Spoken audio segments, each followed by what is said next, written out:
Assalamualaikum warahmatullahi wabarakatuh. Perkenalkan, kami dari kelompok 2. Saya yang beranggotakan, saya Teguh Putra Alfianto nomor 8. Saya Larissa Almira Dewi Malustia nomor 6. Saya Nara Dias Nadia Putri nomor absen 22. Saya Sivakan Saanjani absen 32. Saya Pisarnya Zaya Maswari absen 34. Saya Katrina Yasani Putri absen 12.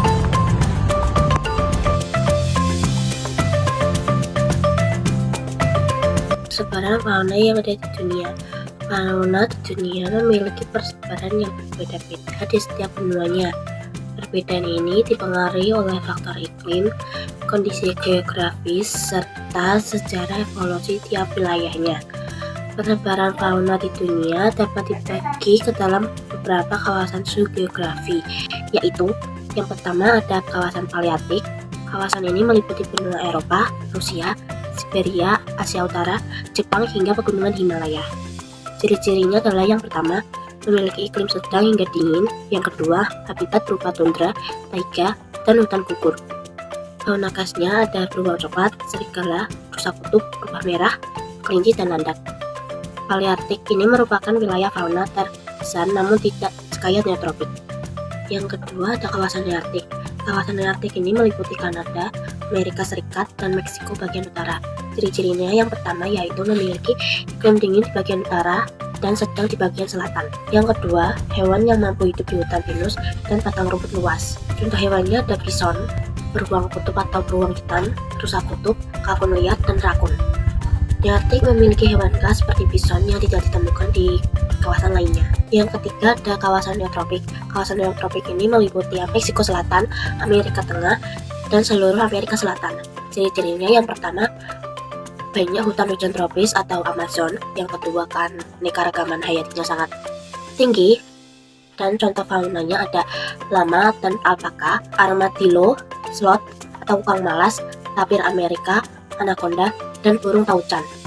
Neotropik ini dikenal sebagai salah satu wilayah fauna terbanyak yang ada di dunia.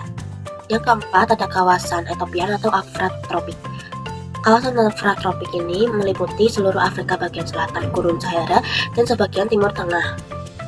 Ciri-cirinya yang pertama, banyak padang savana. Yang kedua, hewan-hewannya berukuran besar mendominasi.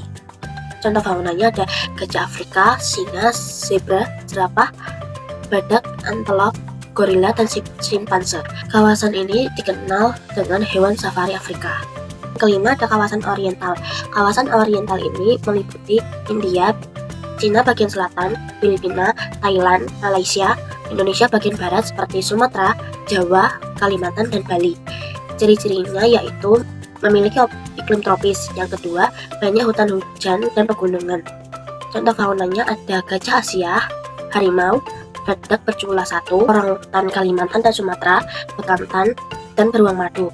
Fauna oriental ini banyak kesamaan dengan fauna Asia lainnya. Selanjutnya yang keenam atau terakhir ada kawasan Australis. Kawasan Australis ini meliputi Australia, Papua, Kepulauan Aru, Maluku, dan NTT. Ciri hewannya yaitu hewan unik yang tidak ditemukan di tempat lain. Yang kedua, banyak hewan berkantung atau marsupial. Contoh faunanya ada kanguru, koala, kuskus, burung cendrawasih, walabi, dan platypus. Kawasan Australis ini terpisah jauh sehingga hewannya sangat unik. Oke, jadi saya akan menjelaskan tentang bioma. Nah, bioma sendiri adalah ekosistem luas yang dibedakan berdasarkan kondisi iklim, geografis, serta komunitas tumbuhan dan hewan yang didominasi dan khas. Setiap bioma memiliki karakteristik unik yang terbentuk karena interaksi antara faktor iklim seperti suhu dan curah hujan. Lalu ada faktor lain seperti tanah serta organisme yang hidup di dalamnya. Contoh bioma sendiri di bumi ada beberapa. Di antara lain adalah yang pertama ada hutan hujan tropis, lalu ada gurun, lalu ada hutan gugur, ada taiga, ada tundra, lalu ada stepa dan sabana. Baik, saat ini saya akan menjelaskan persebaran fauna di Indonesia. Jadi di sini kami sudah mencantumkan beberapa contoh persebaran fauna di Indonesia. Mulai dari yang pertama yaitu adalah gajah Sumatera, yang dimana hidup di Pulau Sumatera pastinya, dan mereka itu tinggal di hutan hujan tropis dan menjadi salah satu hewan besar yang dilindungi karena jumlahnya itu semakin sedikit. Lalu yang kedua ada bekantan. Bekantan sendiri adalah monyet berhidung panjang yang khas dari Kalimantan, dan juga hewan ini biasanya hidup di hutan bakau dan rawa. Lalu yang ketiga ada badak Jawa yang pastinya hidup di Jawa.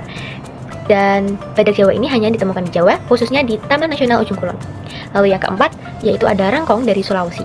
Burung rangkong atau jalang ini mempunyai ciri khas yaitu paruh besarnya yang kokoh. Lalu yang kelima ada jalak Bali dari Bali. Burung jalak Bali ini hanya hidup di Pulau Bali, dan burung ini itu berwarna putih dengan mata biru dan termasuk hewan yang dilindungi. Lalu yang keenam ada komodo dari Nusa Tenggara. Komodo itu adalah kadal terbesar di dunia yang hanya hidup di Kepulauan Nusa Tenggara Timur. Lalu yang ketujuh itu ada kuskus dari Maluku. Kuskus adalah hewan berkantung yang tinggal di wilayah Maluku. Mereka hidup di pepohonan dan aktif pada malam hari. Yang kedelapan yaitu ada kanguru pohon dari Papua. Di Papua terdapat kanguru pohon, yaitu kanguru yang hidup di atas pohon. Hewan ini jarang ditemukan di daerah lain. Lalu yang terakhir itu ada cendrawasih dari Papua. Burung cendrawasih sendiri dikenal sebagai burung surga karena bulunya yang indah. Dan burung ini menjadi salah satu ikon dari Papua. Dan kami menemukan beberapa hewan lainnya saat berkunjung ke Semarang Zoo yang ada di Mangkang. Nah, kali ini aku bakalan jelasin bagian manfaat dari flora dan fauna terlebih dulu ya. Yang pertama, sebagai sumber pangan. Karena tumbuhan dan juga hewan dapat menjadi sumber pangan utama bagi manusia. Contohnya seperti itu untuk sayur, terus buah, daging, dan ikan. Yang kedua, sebagai sumber pengobatan. Banyak sekali obat-obatan yang tradisional dan juga modern yang terbuat dari herbal dan juga hewan. Contohnya seperti kunyit dan juga kolagen. Yang ketiga, sebagai sumber ekonomi. Flora dan fauna dapat dimanfaatkan sebagai bahan baku industri. Contohnya seperti kayu dan juga kosmetik.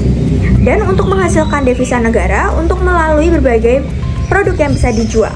Nah, kayu sendiri itu tuh bisa menjadi banyak banget guys. Contohnya seperti lemari, meja makan, kursi, dan juga seperti untuk pagar dan lain-lain. Lalu yang terakhir untuk menjaga keseimbangan ekosistem. Setiap spesies memiliki peran penting bagi spesiesnya. Dalam menjaga keseimbangan alam, jika hilangnya satu spesies, maka dapat mengganggu keberlangsungan spesies lainnya. Bahkan dapat merusak ekosistem secara keseluruhannya nih. Nah, selanjutnya aku akan menjelaskan bagian dari manfaat konservasi. Nah, manfaat konservasi itu sebenarnya banyak banget ya, tapi aku kali ini cuma nyebutin 4 ya.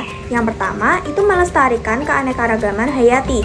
Konservasi bertujuan untuk melindungi hewan dan juga tumbuhan dari kepunahan, menjaga agar spesiesnya yang langka tetap akan ada dan bisa terjaga serta kita bisa budayakan.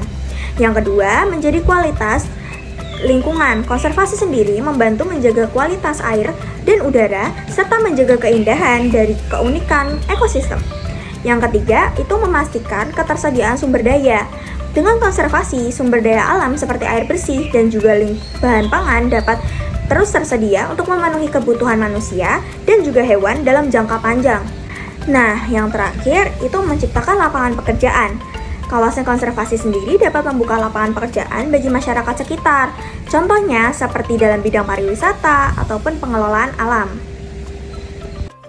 Ancaman flora fauna. Yang pertama ada penebangan hutan, yang kedua ada pemburuan liar, yang ketiga perubahan iklim, yang keempat ada pencemaran lingkungan.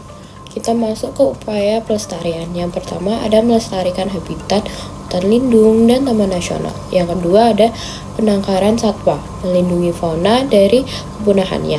Yang keempat ada penghijauan, menanam kembali hutan yang rusak. Yang keempat ada edukasi, meningkatkan kesadaran masyarakat.